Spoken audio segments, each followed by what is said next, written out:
बिस्मिल्लाहिर्रहमानिर्रहीम। दोस्तों, इस्लामी तारीख़ में हज़ारों ऐसे मुजाहिद और जंगजू आए जिन्होंने आलम इस्लाम की सरहदों को बहुत हिलाया। लेकिन आज की इस वीडियो में हम पूरी इस्लामी तारीख़ के 8 ऐसे मुसलमान मुजाहिद जंगजुओं के बारे में बात करेंगे जिन्होंने दुश्मन की लाखों की फ़ौज के सामने हज़ारों के लश्कर उतारे और फतह याब हुए। इन्हीं जंगजुओं का नाम सुनकर दुश्मन फ़ौज के हौसले जंग से पहले ही पस्त हो जाते थे। नंबर 7, मोहम्मद बिन कासम। मोहम्मद बिन कासम खिलाफत उमैया के बहादुर फौजी कमांडर थे जो कि अपनी फ़ौज के साथ सिंध और मुल्तान में दाखिल हुए और राजा दहर की फ़ौज को अड़ोड़ के मकाम पर इबरतनाक शिकस्त दी। मोहम्मद बिन कासम पहले इस्लामी लीडर थे जो अपने इस्लामी लश्कर के साथ हिंदुस्तान आए। उनकी बहादुरी का अंदाज़ा आप इस बात से लगा सकते हैं कि उन्होंने सिर्फ 17 साल की उम्र में कई इलाके फतह कर लिए थे। मोहम्मद बिन कासम ज़्यादा अरसा इस दुनिया में नहीं रह सके और छोटी उम्र में इंतकाल कर गए। एक अंदाजे के मुताबिक उनका इंतकाल सिर्फ 19 साल की उम्र में हुआ, लेकिन इसके बारे में कोई सही सबूत मौजूद नहीं। नंबर 6, रुकनुद्दीन बैबरस। रुकनुद्दीन बैबरस तारीख़ के वो सुल्तान हैं जिनकी वजह शोहरत ऐन जालूत की वो जंग है कि जिस जंग में मुसलमानों को फतह की कोई उम्मीद न थी। जी हाँ, ये वही जंग थी जिसमें नाकाबिले शिकस्त मंगोलों को पहली बार शिकस्त हुई। मंगोलों की फ़ौज ने पूरी दुनिया में तबाही मचा रखी थी। खुसूसन मुसलमानों का बहुत कत्ले आम किया गया। नाजरीन, मिस्र की ममलूक सल्तनत के अलावा मुसलमानों के पास कोई ऐसी सल्तनत न थी जो मुसलमानों की हिफाजत करती, और लोगों को यह भी यकीन था कि जल्द ही मंगोल रुकनुद्दीन बैबरस की ममलूक सल्तनत को शिकस्त देकर मक्का और मदीना की तरफ बढ़ेंगे और बगदाद और बुखारा वाला हाल यहाँ भी करेंगे। दोस्तों, 25 रमज़ानुल मुबारक 658 ईस्वी में ऐन जालूत के मकाम पर रुकनुद्दीन बैबरस ने कम तादाद में होने के बावजूद मंगोलों को इबरतनाक शिकस्त दी। इस शिकस्त के बाद मंगोल दोबारा इस तरफ का रुख न कर सके, और अगर बदकिस्मती से मंगोल जंग जीत जाते तो वो मक्का और मदीना का भी वही हाल करते जो उन्होंने बगदाद शहर का किया। नंबर 5, सलाहुद्दीन अयूबी।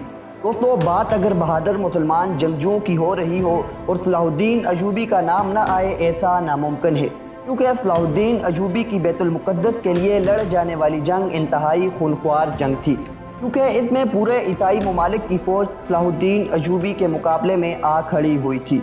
अयूबी का मुकाबला उस फौज से था जो पूरी तरह साजो सामान और हथियारों से लैस थी, लेकिन इसके बावजूद ईसाइयों को शिकस्त हुई और बैतुल मुक़द्दस में इस्लामी परचम लहराया गया।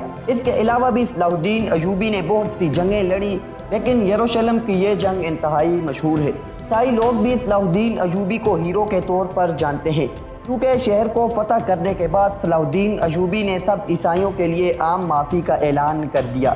इन पर एक मूवी भी बनाई गई है जिसका नाम किंगडम ऑफ हेवन है। नंबर 4, सुल्तान मोहम्मद फ़ातेह। अर्तुग़रुल गाज़ी के ख़ानदान में पैदा होने वाले सुल्तान मोहम्मद फ़ातेह ने 21 साल की उम्र में कुस्तुनतुनिया को फतह किया, जिस पर पिछले 1000 साल से बड़ी बड़ी फ़ौजों ने हमला किया, लेकिन इस शहर को फतह न कर सके। इस शहर में ईसाई आबाद थे और इस शहर के पीछे पूरे यूरोप की ताकत थी, और इसी शहर कुस्तुनतुनिया के बारे में हुज़ूर सल्लल्लाहु अलैहि वसल्लम ने मदीना में बैठ कर पेशनगोई की थी, मफ़हूम हदीस के तुम एक दिन ज़रूर कुस्तुनतुनिया फतह करोगे। लश्कर का सिपह सलार भी बाकमाल होगा और लश्कर भी बेहतरीन होगा। यही वजह थी कि हर दौर के मुसलमान ईसाई तारीख़ के इस मजबूत शहर को फतह करने की कोशिशें करते आए, लेकिन नाकाम हुए।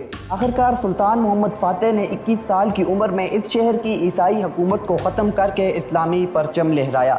आपको बता दें कि यह शहर आज भी तुर्की का दारुल खिलाफा है, जिसका नाम कुस्तुनतुनिया से बदलकर इस्तांबुल रख दिया गया।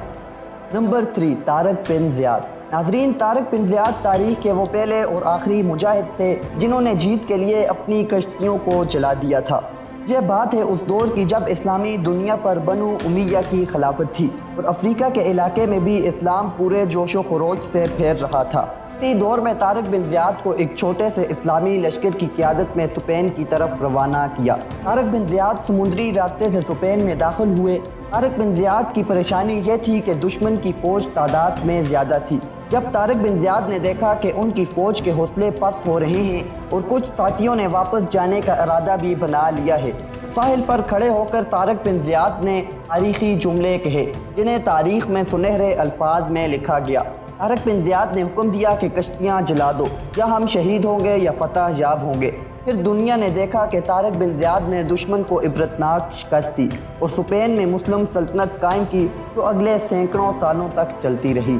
نمبر 2، حضرت خالد بن ولید۔ ناظرین، خالد بن ولید رضی اللہ تعالیٰ عنہ کو سیف اللہ یعنی اللہ کی تلوار کا لقب دیا گیا۔